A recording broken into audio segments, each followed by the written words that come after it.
Perhatian mulut bocil ini. Kamu akan terpana. Tentara membuka mulut bocah ini dan memasukkan ujung senapan ke dalam lututnya.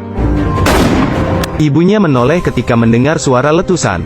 Tapi, tentara Jerman menggiringnya untuk diberikan pada sersan.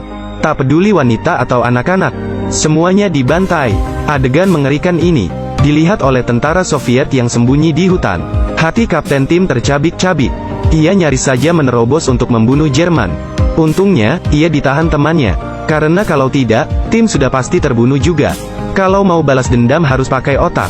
Mereka yakin di hutan pasti ada pasukan Jerman. Setelah berkeliling, Soviet menemukan target. Sam melempar pisau dan menancap di dada tentara Jerman.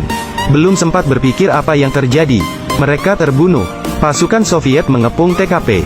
Ternyata, di mobil masih ada satu tentara Jerman pengirim telegram. Untungnya, pasukan gerilya tiba. Pria itu mengeluarkan foto ibunya dan berharap Tim tidak membunuhnya demi ibunya. Tapi, Tim teringat pembantaian yang dilakukan tentara Jerman dan menghabisi pria itu di depan. Soviet melihat rumah kayu. Tampaknya di sana aman. Tim membawa grupnya masuk. Di sana cuma ada nenek tua. Melihat orang Soviet, nenek senang sekali. Akhirnya, tentara Soviet bisa makan layak. Seorang tentara membuka tirai kamar. Ia kaget melihat pemandangan di depannya. Seorang tentara lain meletakkan pinnya di atas meja, yang berakibat fatal nanti. Ternyata, mayat yang berjejer di kamar adalah keluarga si nenek. Mereka dibantai oleh pasukan Jerman. Karena sudah renta, nenek tidak bisa menguburnya. Pasukan Soviet pun membantu nenek. Begitu mendengar suara mobil di luar, mereka kabur lewat pintu belakang. Pasukan Jerman mulai memeriksa. Di meja mereka melihat pin Soviet dan sisa makanan. Pasti si nenek menampung mereka.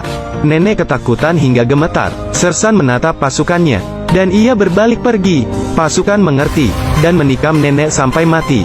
Pasukan Soviet masuk ke hutan, dan melihat rumah kayu.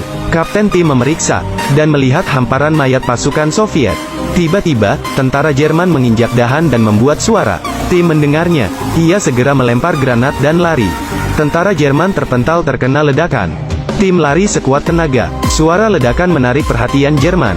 Mereka melepas anjing pelacak. Anjing menggigit Tim dan keduanya tergelincir. Tim mengambil belati dan membunuh anjing itu. Belum sempat membuat barbeque, tentara Jerman menyuruhnya menyerah. Tim pura-pura menyerah.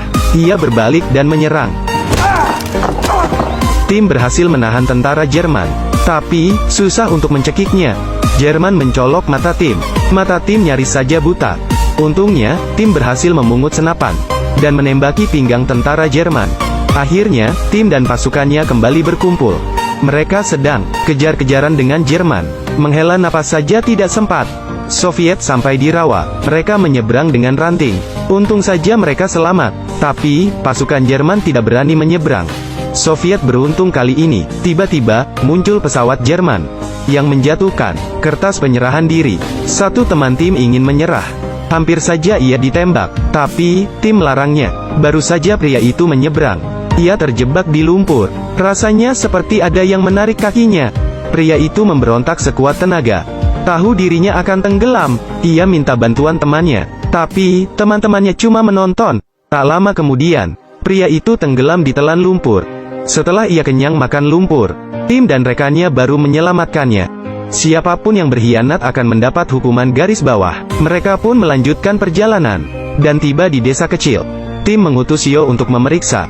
Tapi, baru saja Yo masuk, ia berpapasan dengan tentara Jerman. Yo mencoba tenang dan berjalan melewati mereka. Tapi, Jerman menembakinya. Kaki Yo tertembak. Ia lari terpincang-pincang. Jerman mengejarnya. Sementara itu, Soviet menyusul untuk membantu Yo. Yo tidak bisa lari lagi. Ia menggenggam granat, dan meledakkan diri bersama tentara Jerman. Saat tentara Jerman membantu temannya yang terluka, Soviet tiba-tiba menembak. Mereka maju tanpa ragu, untuk membalaskan dendam Yo. Semua tentara Jerman di sana mati.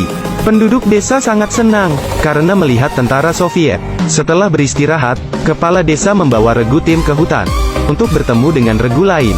Kapten regu lain senang sekali, karena ia sekampung dengan Tim. Sekarang, dua regu bergabung jadi satu. Persediaan senjata mereka jadi banyak. Kini tinggal menyerbu Jerman saja.